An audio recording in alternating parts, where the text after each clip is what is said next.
કેવીની class YouTube ચેનલમાં આપ સરે મિત્રોનું હું દિલથી સ્વાગત કરું છું। આજે વિદ્યાર્થી મિત્રો વાત કરવાના છીએ ધોરણ 6માં સામાજિક વિજ્ઞાન વિષયની અંદર સેમિસ્ટર 2માં પાઠ નંબર 5 શાંતિની શોધમાં બુદ્ધ અને મહાવીર, જેના પાઠના સ્વાધ્યાયનું સંપૂર્ણ સચોટ અને સાચું સોલ્યુશન આજે આ વિડીયોમાં આપણે કરવાના છીએ। તો ચાલો વિદ્યાર્થી મિત્રો વિડીયોની શરૂઆત કરીએ। તેના પહેલાં તમે ખાસ કરીને ચેનલમાં નવા આવેલા હશો તો મારા વાલા વિદ્યાર્થી મિત્રો ચેનલને અવશ્ય સબસ્ક્રાઇબ કરી વિડીયોને લાઇક અને શેર કરવાનું પણ ન ભૂલતા। પાઠ નંબર 5 શાંતિની શોધમાં બુદ્ધ અને મહાવીર, જેના સ્વાધ્યાયના સોલ્યુશનની વાત કરીશું। પ્રશ્ન નંબર 1 છે, નીચેના દરેક પ્રશ્નના ઉત્તર માટે આપેલ વિકલ્પમાંથી સાચો વિકલ્પ શોધીને ઉત્તર આપો। જેમાં પ્રશ્ન મિત્રો 1 છે, ગૌતમ બુદ્ધ સૌપ્રથમ ઉપદેશ ક્યાં આપ્યો? તમને 4 ઓપ્શન આપેલા છે, તેમાં આપણો સાચો જવાબ આવશે એ બી જવાબ આવશે સારનાથ। બરાબર, અહીંયા તમે જોઈ શકો છો સારનાથની અંદર તેમણે ઉપદેશ આપેલો છે। બીજો પ્રશ્ન છે, ગૌતમ બુદ્ધ કઈ જગ્યાએ નિર્વાણ પામ્યા હતા?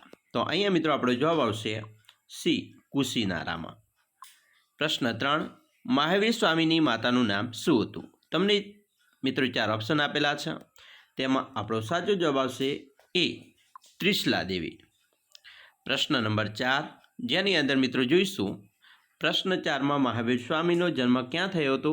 તો આ જવાબ આવશે બી એટલે કે કુંડગ્રામની અંદર તેમનો જન્મ થયો હતો।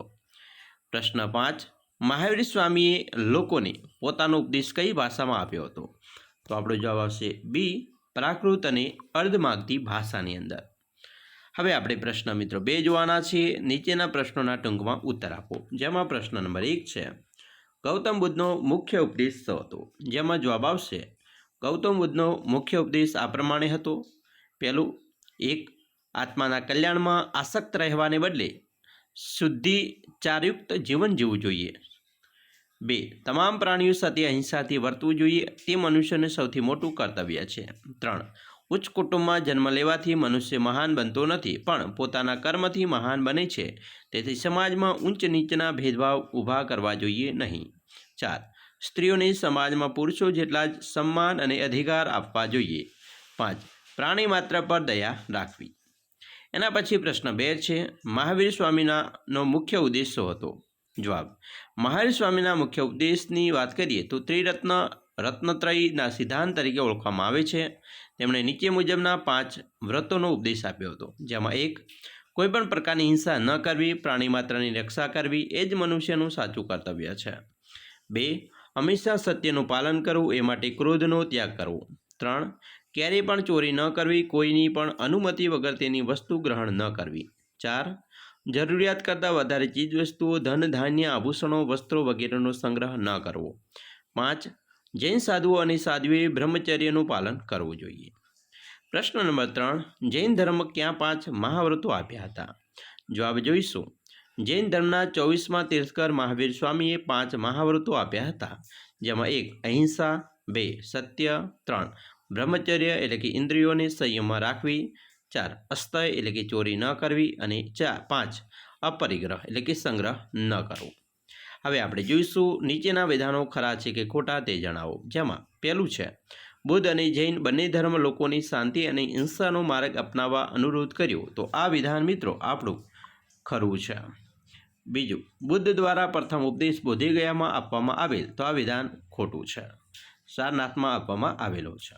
3, બુદ્ધને સારનાથમાં જ્ઞાન પ્રાપ્ત થયું હતું, તો આ વિધાન ખોટું છે।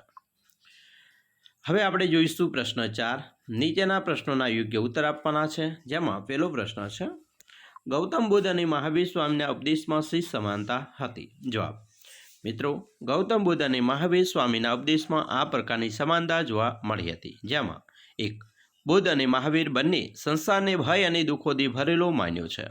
તેઓ કુરેશી ઈશ્વરનો ઇનકાર કરે છે અને કર્મવાદને મહત્વ આપે છે। તેમણે જણાવ્યું છે કે તમામ પ્રાણીઓ પ્રત્યે દયા રાખવી જોઈએ। 3, બંને અનુરોધ કર્યો કે સૌને સમાન ગણવા જોઈએ અને સમાજમાં ઊંચ નીચના ભેદભાવ ન હોવા જોઈએ।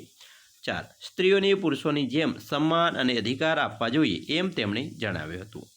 પ્રશ્ન 2, ગૌતમ બુદ્ધના સમયમાં ક્યાં અનિષ્ટ જોવા મળતા હતા? જવાબ, ગૌતમ બુદ્ધના સમયમાં સમાજમાં આ અનિષ્ટો જોવા મળતા હતા। જેમાં 1, સમાજમાં યજ્ઞ દરમિયાન પશુઓની હિંસા કરવામાં આવતી હતી. 2. ઘણા બધા લોકો માંસાહારી હતા. 3.